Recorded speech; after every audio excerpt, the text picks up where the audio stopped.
How's everybody doing? Great to be learning with you on a Friday, Erev Shabbos. Let's left over for more CU. Light up the darkness.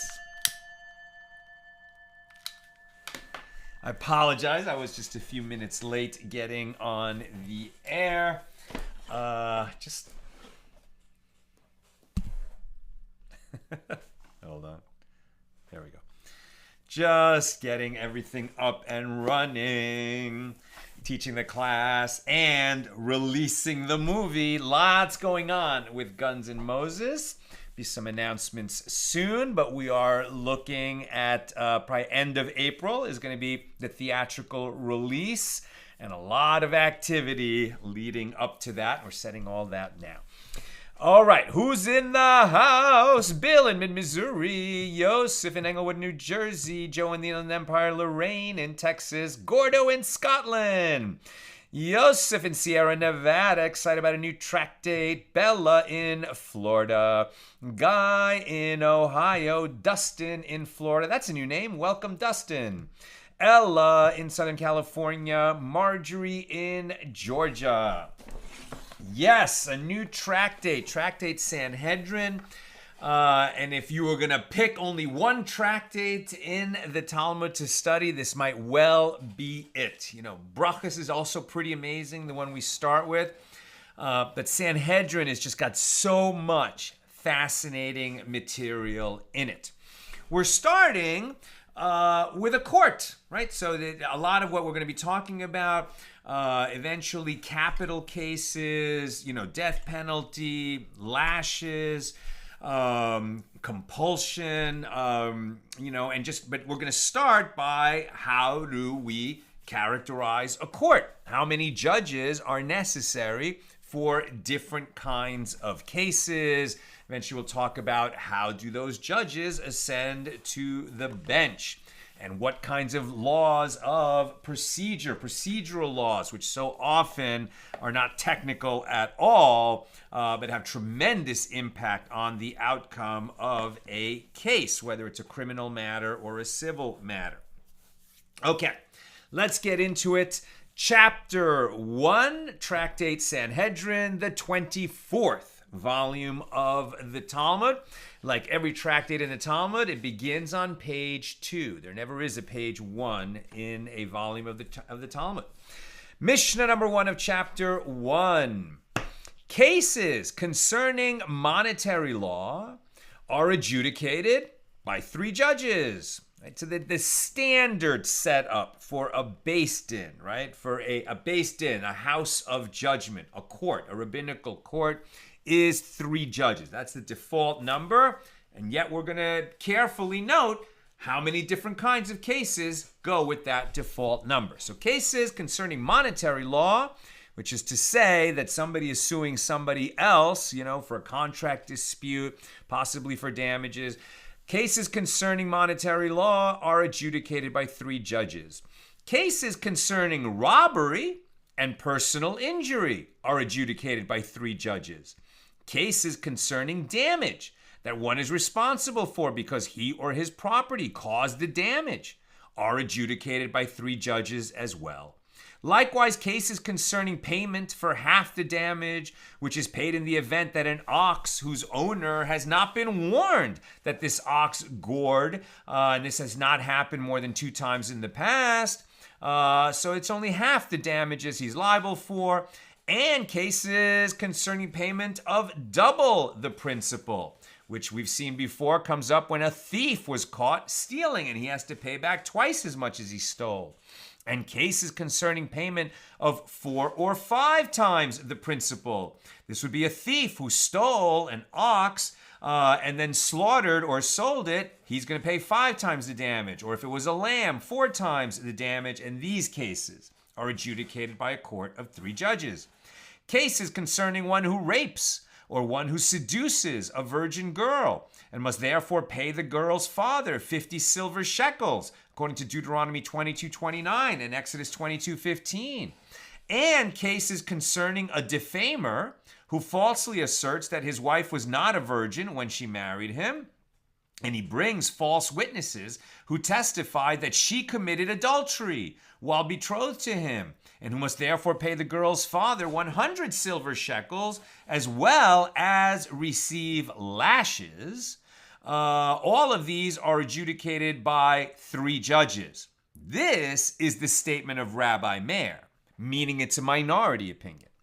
And the rabbis say, cases concerning a defamer are adjudicated by a court of 23 judges, which is the type of court authorized to judge cases of capital law, because this case includes the possibility of becoming a case of capital law, meaning a death penalty will be on the table. Why would that happen? Because the husband brings witnesses that his wife committed adultery. If she is found guilty, she is liable to receive the death penalty. And this punishment applies to the witnesses if they are exposed as conspiring witnesses. Witnesses who conspire to deliver false testimony, if that's proven, then they are subject to the same penalty the defendant would have received if the testimony had been upheld and used to convict the defendant. Cases concerning the violation of prohibitions that render one liable to receive lashes are adjudicated by 3 judges. And the sages stated in the name of Rabbi Yishmael, cases concerning lashes are adjudicated by 23 judges. Lashes is not the death penalty, but it is corporal punishment. It's punishment on the body. So says Rabbi Yishmael, that should be 23 judges. The intercalation of the month. Now the Hebrew calendar has been set, ad infinitum into the future. And we know, 30 years from now, what, a particular Shabbos, what date on the calendar that's going to be, when is Rosh Hashanah going to come out, etc. The calendar's all been calculated. But as we've discussed many times, in ancient times, witnesses would come before the Sanhedrin in Jerusalem on the Temple Mount and testify that they had seen the new moon, and then they would declare that a new month started. And since the lunar month can either be 29 or 30 days, we don't know exactly how it's going to come out until the court has made the new month, and then the word would go out into the diaspora that they had declared the new month. And that court that would hear testimony and then declare whether the new month had begun or not, what about that court? The intercalation of the month is performed by a panel of 3 judges. The intercalation of the year, meaning the decision to add an extra month to the year when necessary, because it's lunar months, right? We don't have 365 days, we have 355 days. And in 7 of 19 years, we have a leap year in the Hebrew calendar, which means we add a whole extra month, and that's going to be Adar 2, the 2nd month of Adar, the month that has Purim in it. And the decision to add a month and declare it a leap year, this is also a court of 3 judges. Yes, the intercalation of the year is also decided by a panel of 3 judges, but this is the statement of Rabbi Meir. Rabban Shimon ben Gamliel says the deliberations for intercalation of the month and the year begin with 3 judges, and they debate the matter with 5 judges, and they conclude the matter with 7 judges. due to the significance of the decision. It affects the whole Jewish world. And Rabban Shimon ben Gamliel concedes that if they concluded the matter with only 3 judges, the intercalation is valid and it is a leap year. So before the fact, they want it to be 3 judges, then add 2, and then add 2 more to render the decision. But if they didn't do that, after the fact, their decision stands. Both the laying of hands by the sages and the breaking of the heifer's neck in a case where a person was found murdered and it is not known who killed him, right? We find the murder victim between towns and then we measure which is the nearest town, and then the elders of that town have to come out and make a declaration that our hands are innocent. We were not responsible for this victim. And then they do the ceremony of the heifer whose neck is broken, the heifer whose neck is broken. Where am I? Both the laying of hands by the sages and the breaking of the heifer's neck in a case of a person that was found murdered and it is not known who killed him, according to Deuteronomy 21 verses 1 through 9, are performed in front of a panel of 3 judges. This is the statement of Rabbi Shimon. Rabbi Yehuda says these rituals are performed in front of 5 judges. Both chalitza, the ritual through which a yavam, a surviving brother of a married man who died without sons, frees the yavama, the widow, of her levirate bond, right? The yibum obligation when a man dies childless and he leaves both a brother and a widow. The brother and the widow are either going to marry each other and their first child is considered the heir of the dead brother, or they're not going to marry each other, but before she's free to marry someone else, they have to perform this chalitza ceremony that they're talking about. So both the chalitza ceremony and the refusal of a girl before reaching adulthood to remain married to a man to whom her mother or brother married her off because her father, let's say, had died earlier, so she can refuse this marriage until she reaches adulthood. And she does that in front of a court, like the court of a chalitza, of 3 judges. Now, the law concerning fruit of a 4th-year sapling and second tithe produce is that they are brought to Jerusalem and eaten there when the temple is standing. If this is impractical, the produce can be redeemed and the redemption money brought to Jerusalem, where it is used to purchase food and drink. Valuation of fruit of a 4th-year sapling or second tithe produce in cases where their value is not known, this is performed by 3 judges. The valuation of consecrated property for purposes of redemption is performed by 3 judges, and the valuations that are movable property are performed by 3 judges. And Rabbi Yehuda says one of the 3 judges must be a priest, because we're talking about establishing the value of something so that it can be consecrated, or its value can be consecrated. That amount of money can be consecrated as a donation to the temple treasury. So one of them should be a priest familiar with the workings of the temple. And the valuation of consecrated land is performed by 9 judges, and in addition, 1 priest. And the valuation of a person for the purpose of a vow is performed in a similar manner to that of land, because the Torah holds that there's these called erechin vows, where you say, what is my value? I vow to give that as a donation to the temple, the holy temple, when it's standing, and that's based on age and gender, what those values are. It's not really a person's value, but it is an amount specified in the Torah that you can give as a donation. New subject, still in our Mishnah. Cases of capital law are judged by 23 judges. Death penalty cases, 23 judges. An animal that copulated with a person and an animal that was the object of bestiality are judged by 23 judges, as it is stated, Leviticus 20:16, and if a woman approaches any animal to lie with it, you shall kill the woman and the animal. And it states, Leviticus 20:15, and if a man lies with an animal, he shall be put to death, and you shall kill the animal. In cases of bestiality, the verse juxtaposes the execution of the animal to the execution of the person. And therefore, the case of the animal is adjudicated in the same way as cases of capital law. That's very interesting.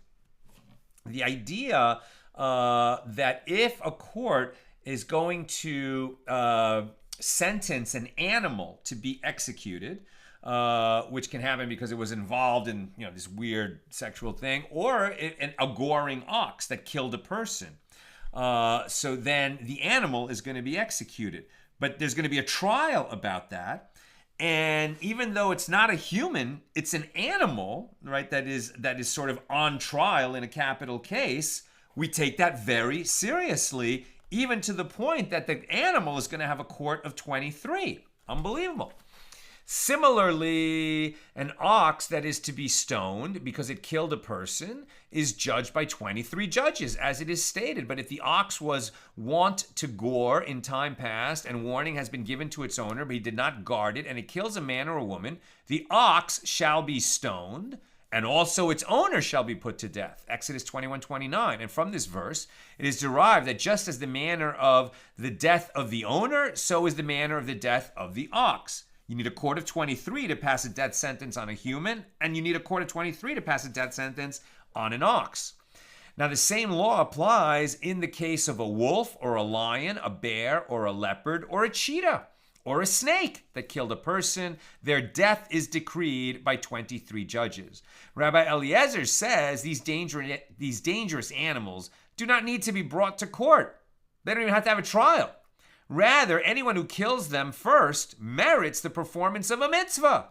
And Rabbi Akiva says, no, their death is decreed by 23 judges. You can't just kill an animal because you say it's dangerous. New subject, still in our first Mishna in chapter 1. The court judges cases involving an entire tribe that sinned, or a false prophet, Deuteronomy 18, verses 20 through 22, or a high priest who transgressed a prohibition that carries a possible death sentence, only on the basis of a court of 71 judges. And this is known as the Great Sanhedrin. This is the ultimate court, right? This is the Supreme Court. When we're talking about a Torah-based system, a Torah-based legal system, the ultimate authority is the Great Sanhedrin. That's 71 judges, and it would meet on the Temple Mount in Jerusalem as part of the temple complex. And the king may bring the nation out to an optional war, i.e. a war that was not mandated by the Torah and is not a defensive war, only on the basis of a court of 71 judges. The king can say, I want to fight this war. He has to consult with the Sanhedrin. And for such a matter, an elective war, you need 71 judges, right? A majority of them to agree to it, right? So these major matters, an entire tribe that became idolatrous, or somebody who came up and announced himself as a prophet and turns out to be a false prophet, death penalty offense, right? Or a high priest who commits a crime that is a death penalty offense. All of these require the Great Sanhedrin of 71 judges. They may, in the same court, they may extend the city of Jerusalem or the courtyards of the temple only on the basis of a court of 71 judges, right, to change the boundaries of the temple complex or of Jerusalem itself, requires the Great Sanhedrin. And they may appoint a lesser Sanhedrin of 23 judges for the tribes only on the basis of a court of 71 judges. That ultimate authority can make somewhat lesser courts, but still, 23 judges is a major court for the tribal regions of the Holy Land. A city may be designated as an idolatrous city, meaning a city whose residents all practice idolatry, and therefore, according to Torah law, all the residents must be killed, and the city must be destroyed, and none of the artifacts that will survive. Everything has to be burned, because a whole city that goes bad, a Jewish city that becomes idolatrous, they're all subject to the death penalty, and no one can benefit from any of the articles that were there. This has never happened in history, but the Torah does provide that law.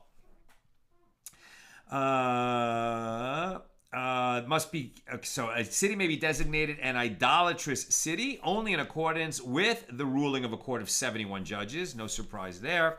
And additionally, the court may not designate a city as an idolatrous city if it is on the frontier, i.e. close to the borders of the land of Israel. and 3 adjoining cities may not be designated as idolatrous cities, but the court may designate 1 city or 2 adjoining cities, like Sodom and Gomorrah, as idolatrous cities. Interesting, but if it's near the border, we can't call it an idolatrous city. We don't want to, create an opening like that for the enemy to rush in and fill the vacuum. New subject, still Mishnah number 1. It's a very long Mishnah. With regard to the number of judges in the different courts, the Mishnah presents a halachic midrash to help us remember and understand. The Great Sanhedrin was composed of 71 judges. A lesser Sanhedrin was composed of 23.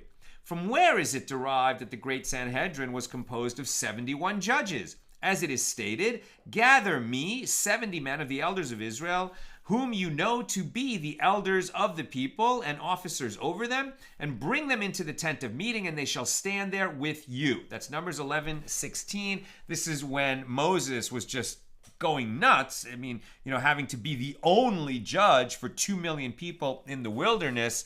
He needed help, right? He needed help. And so God says, okay, you're going to take 70 elders to help you administrate and adjudicate the nation. And so now we can understand where we get the court of 71. But we just said 70 elders. So why is it 71?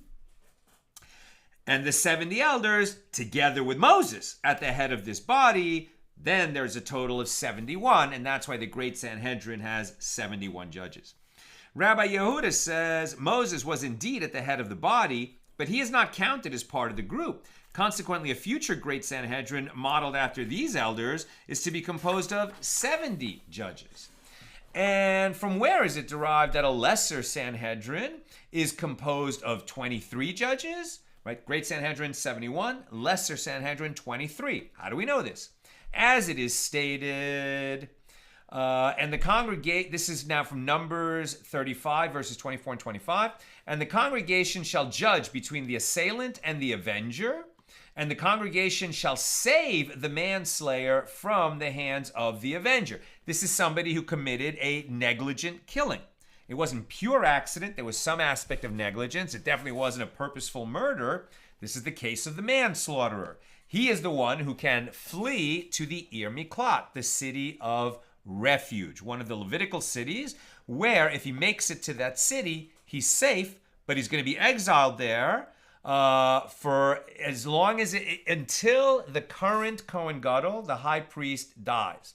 So he might be exiled to that city for 1 year or 50 years. He doesn't know, and that's his fate because he committed some kind of negligence that resulted in the death of another person.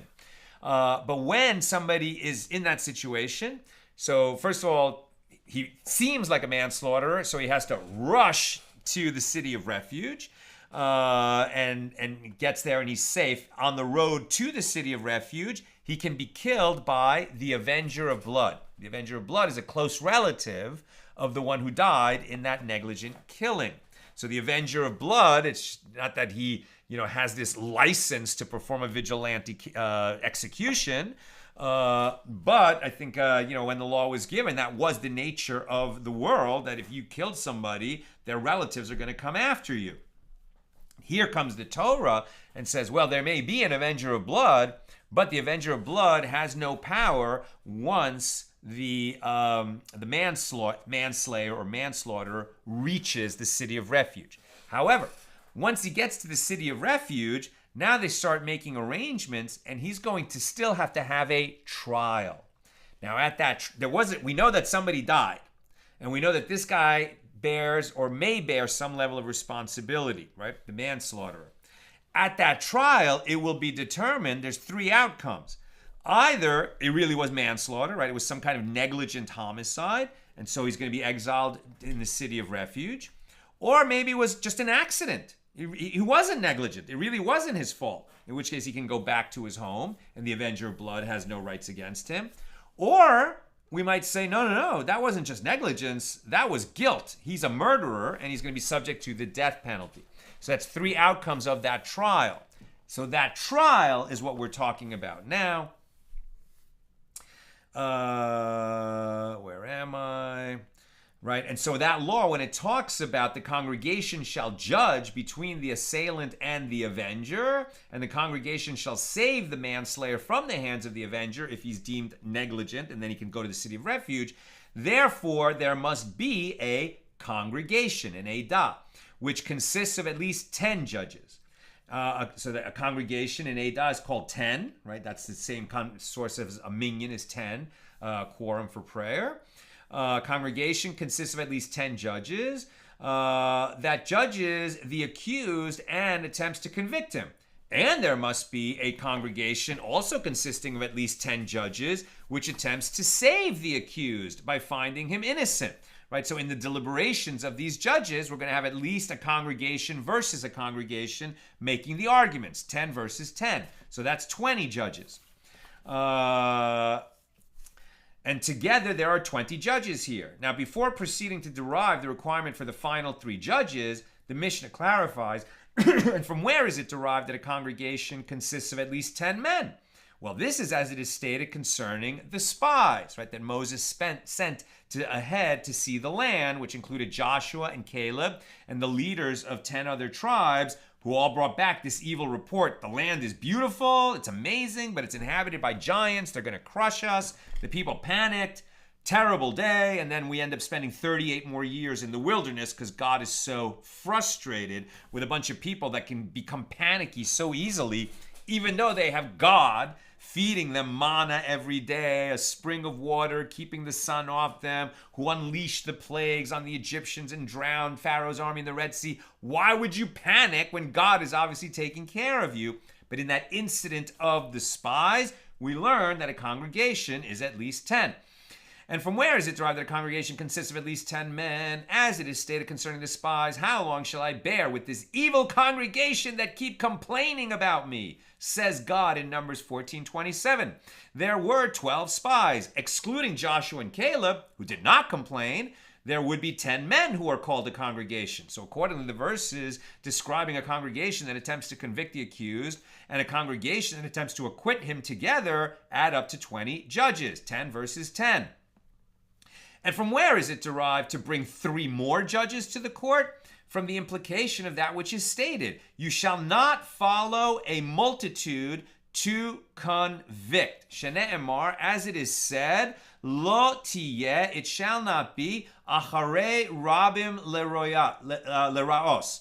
Right? You shall not go after the majority to convict. After a multitude or a majority to convict. Now, from this, I would derive that I may not convict a person on the basis of a majority, but I should follow the majority to exonerate, right? So you're going to need not just a majority, but a unanimity in order to convict, according to this reading of that verse. But you can follow a simple majority in order to exonerate, right? To get somebody off from the death penalty. So if so, why is it stated in the same verse to incline after a multitude, from which it can be understood that the majority is followed in all cases?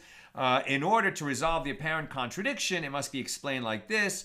Your inclination after the majority to exonerate is not like your inclination after the majority to convict. Meaning, your inclination after the majority to exonerate can result in a verdict by a majority of 1 judge. But your inclination after the majority to convict a transgressor to the death penalty must be by a more decisive majority than just 1.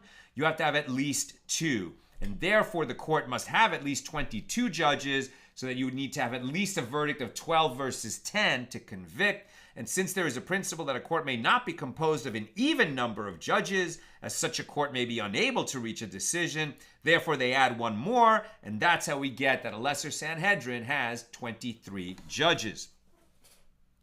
And now we're on page 2b. And how many men must be in the city for it to be eligible for a lesser Sanhedrin? 120. Rabbi Nehemiah says 230, corresponding to the ministers of tens as outlined by Moses and Yitro in the wilderness, Exodus chapter 18, which is to say, each member of the Sanhedrin can be viewed as a judge with the responsibility for 10 residents.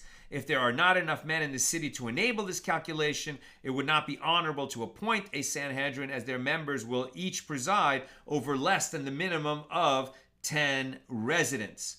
And actually, the law is a city that has 120 residents within it is eligible to have a lesser Sanhedrin of 23 judges. That's the Mishnah. Now the Gemara, and I'm only going to read a short amount of the Gemara since we're always trying to keep the class short and efficient on Fridays. So if you have questions or comments, get them in now. The Mishnah states that cases of monetary law are adjudicated by 3 judges, and that cases of robbery and personal injury must also be adjudicated by 3 judges. So the Gemara asks, is that to say that cases of robbery and personal injury are not cases of monetary law? I mean, in robbery, property was taken. In personal injury, you owe damages, which are paid in money. So why wouldn't you call that cases of monetary law? Obviously, they are cases of monetary law. So why are they listed separately in our Mishnah? And Rabbi Abahu says the Mishnah teaches this clause employing the style, what are these? Meaning that the expression cases of monetary law is a description of a category followed by the specification. So accordingly, the Mishnah should be read like this. What are these cases of monetary law that are adjudicated by 3 judges? Cases of robbery and personal injury. But cases of admissions, where one party admits that he owes money to another party, and cases of loans that have not been repaid, they are not included in this particular law. Obviously, those are monetary cases also, but they're not in this particular law.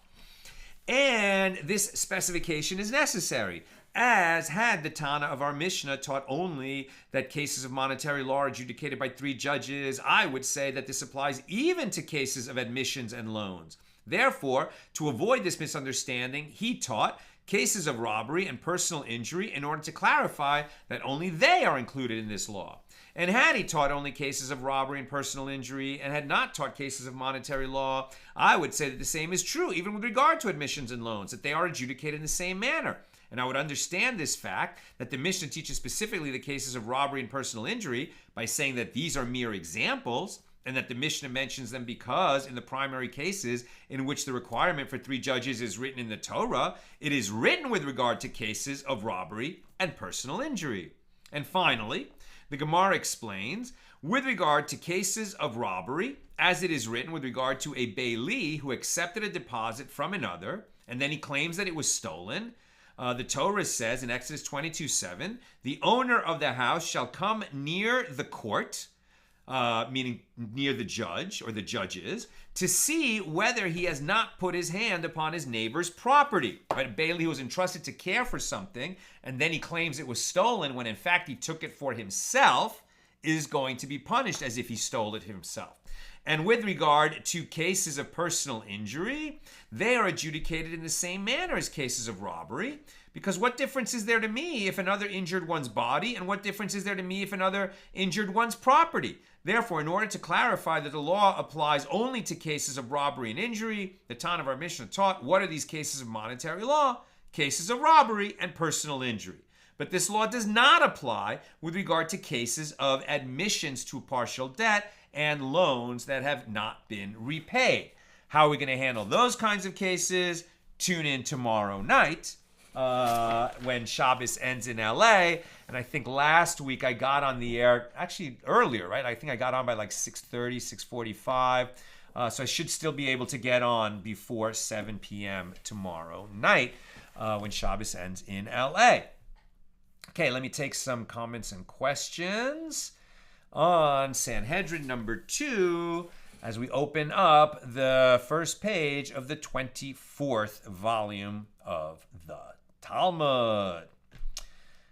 Come on, questions. Yosef, perhaps the correlation between the death of an animal and human in these examples relates to one's lower animal nature and the sacrifices of animals in the temple. Interesting that if we're going to send, on the one hand, obviously, Jewish law is very clear that humans and animals are not the same, right? We are not the same as animals. Animals are brought as sacrifices. People are not, right? We eat animals. We're permitted to eat animals. Only kosher animals, slaughtered in a kosher manner. But we don't say that animals are the equivalent of people, and therefore we have no right to eat them. We don't say that. On the other hand, we've just read that, for a court to sentence an animal to be executed, 3 judges is not enough. We're going to need 23 judges for that. It is surprising, right? It definitely is surprising. And I like what you're saying, Yosef. What they're saying is, yeah, because if you're going to actually pass a death sentence on an animal, not that it's going to be used in the way that God gave animals to us, that they could be beasts of burden or that they could be, for food, but rather that we're going to say, this animal has done something that it has lost its right to live because it attacked a human, that we're going to take that case very seriously, and we're going to respect the sanctity of life. After all, animals do have souls, right? There's the idea of a nefesh. That's a kind of animal soul that animals have that, just like we do. And the human, which has the very lofty capacity for spirituality, recognizing God, worshiping God, thanking God, praising God, because we understand something that is not visible before our naked eye. That's a capacity that humans have that animals don't. Nonetheless, we certainly have an animal nature, an animal soul, animal inclinations, animal drives. Unless we think we're so superior, this is maybe a way to remind ourselves that we're not so far away from the animals. And of course, when you compare us to God, so, as I said before, a human and an amoeba are like identical twins compared to the gulf between a human and God. Yosef also says, was the Sanhedrin established in prophetic times of the Tanakh? Yes. There was a Sanhedrin before there was a temple. There was a Sanhedrin before there was a king, right? So in the times of the prophets and before, during the time of the judges, right? So during the time that Joshua led the children of Israel into the promised land, and there was 400 years before Solomon would build the first temple. And during that period, it's my understanding, I could be wrong, but it's my understanding, there was a Sanhedrin during that period. By the way, question that came up at the end of yesterday, I said the answer, but I wasn't confident, so I just want to confirm that in terms of Torah law of inheritance, the oldest son, even if he has an older sister, it's the oldest son who gets a double portion, and his other brothers, get single portions. And it doesn't matter whether he's the oldest of his mother or even the oldest of both parents. He can have an older sister. He still gets the double portion. By contrast, when we do the ceremony called redemption of the firstborn, the Pidyon Haben, so there, only if the firstborn of a particular woman is a boy, right? So then we have to do a redemption of the firstborn, pay 5 silver shekels to a priest, to a Cohen. But if the first birth that she gives is a girl, and then she gives birth to a boy, even though he's the oldest boy from that mom, there is no redemption of the firstborn for him. Sharon, how were the judges selected? We'll be learning more about that further in the tractate. For sure, they had to have tremendous capacity. A famous member of the Sanhedrin was Mordecai in the Purim story, in the book of Esther. And among the other skills that he had to have as a member of the Sanhedrin was basically speaking all the languages of the world. Or at least, the 70 known languages of the world. And that's why he was able to overhear that plot that some courtiers had to murder King Ahasuerus. And he reported that and saved the king's life. And that kind of sets up the second half of the story where he gets rewarded and, his star rises when Haman's star falls. But he understood all those languages because he was a member of the Sanhedrin. Sharon, I recall that they are counted among the 70, even though they remained in the camp to prophesy, and Moses exonerated them, I believe. I guess you were having a conversation back and forth about the two who were prophesying in the camp, sort of unauthorized. But the idea that there would be 70 elders to assist Moses, that was authorized, right? And then they had a vision of God, and then they were able to eat afterward. Dustin, top books you recommend for beginners to get a great overview of your teaching. My suggestions: Talmud, maybe this is Nina talking, Talmud for Dummies by Arthur Kurzweil, or Talmud for Complete Idiots by Rabbi Aaron Parry, both of them are friends of mine. And that's a wonderful introduction to the Talmud. I would also say that books that have been very influential in my life would be The Secret Life of God by Rabbi David Aaron, and another sort of like really nice, it's more of a reference work, but it's just so fascinating, is the Art Scroll Introduction to the Talmud. It's the first book that was added as an introduction to the Art Scroll Talmud Bavli, which contains biographies of many of the most prominent sages, as well as definitions and descriptions of important Talmudic concepts. That is also very useful. But yeah, I really agree with Nina that Arthur Kurzweil's Talmud for Dummies and Rabbi Aaron Parry's the Talmud, The Complete Idiot's Guide to the Talmud. Forget the titles. It's just because they're part of other series. But those are really wonderful teachers giving a wonderful sort of basic overview of what the Talmud is. And finally, Sharon, I wish that animal shelters demonstrated the same compassion for animals before euthanizing them. If only there were homes for all of them, that would be marvelous. That's what I've got for us today. And with God's help, tomorrow, today's Friday. Tomorrow, Saturday, when Shabbos ends in LA, so probably going to get on the air about, let's say, 6:45-ish p.m. Pacific. Good job.